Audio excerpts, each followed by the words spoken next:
sunyi di hujung Ramadan, lampu surau masih menyala perlahan.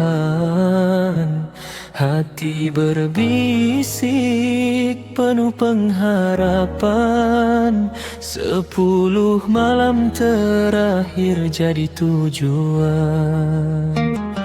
Rasul mengajar kami berjaga malam, dalam sahih riwayat Bukhari terakam.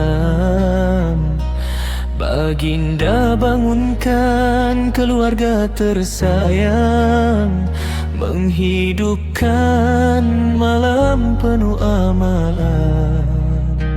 Jika malam itu turun dengan rahmat, lebih baik dari 1000 bulan nikmat.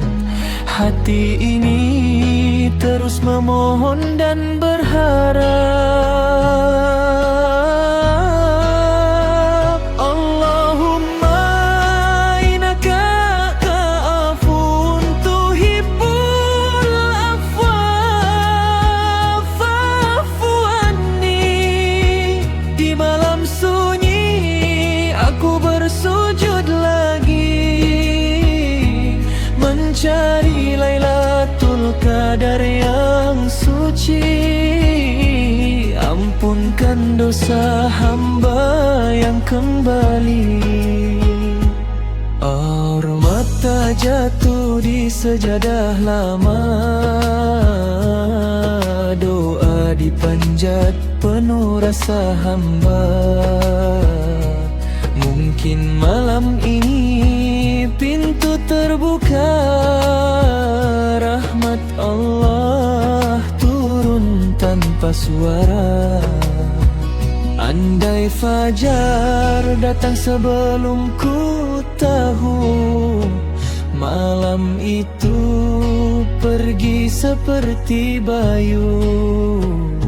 Namun aku yakin janji Tuhanku, setiap usaha tidak akan berlalu.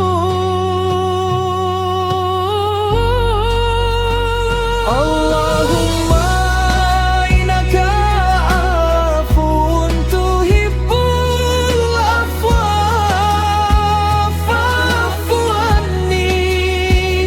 Di malam sunyi aku bersujud lagi, mencari Lailatul Qadar yang suci. Ampunkan dosa hamba yang kembali. Allahumma